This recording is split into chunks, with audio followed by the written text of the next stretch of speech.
এবার ভারতের প্রধানমন্ত্রী নরেন্দ্র মোদীকে কটাক্ষ করলেন বিরোধী দল কংগ্রেস নেত্রী সোনিয়া গান্ধী। বললেন, চরম কাপুরুষতার পরিচয় দিয়েছে মোদী, তার এই কাপুরুষতা বিশ্বাসঘাতকতারও শামিল।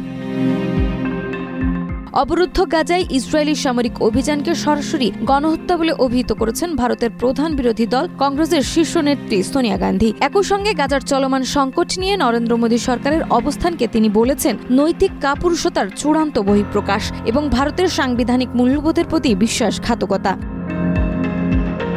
29 জুলাই ভারতের প্রভাবশালী সংবাদ মাধ্যম এনডিটিভি এবং দৈনিক জাগরণে প্রকাশিত এক প্রবন্ধে তিনি এই মন্তব্য করেন। সেখানে তিনি বলেন, গাজার সাধারণ জনগণের ওপর ইসরায়েলের প্রতিশোধমূলক হামলা শুধু অমানবিকই নয়, তা আন্তর্জাতিক আইন ও মানবাধিকারের জঘন্য লঙ্ঘন।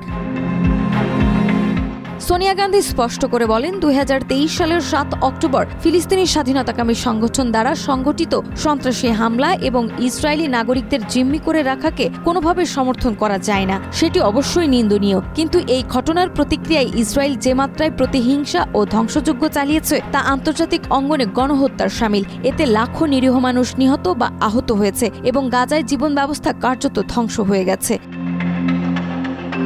এ সময় তিনি আন্তর্জাতিক সম্প্রদায়ের নিষ্ক্রিয়তাকেও দায়ী করেন। বলেন, জাতিসংঘের সাধারণ পরিষদ ও নিরাপত্তা পরিষদ যুদ্ধবিরতি আহ্বান জানিয়েও ব্যর্থ হয়েছে। এমনকি আন্তর্জাতিক বিচার আদালতের নির্দেশনাকেও উপেক্ষা করেছে ইসরায়েল। আর এই অবস্থার পেছনে আমেরিকার সরাসরি এবং পরোক্ষ সমর্থনকে দায়ী করেন তিনি। শেষে সোনিয়া গান্ধী বলেন, গাজায় যখন রক্ত ঝরছে, শিশুদের আর্তনাদে আকাশ কাঁপছে, তখন ভারতের সরকার যদি কেবল দেখেও না দেখে, তবে তা শুধু রাজনৈতিক নয়, মানবিক ব্যর্থতাও। নাজমা, মাই টিভি।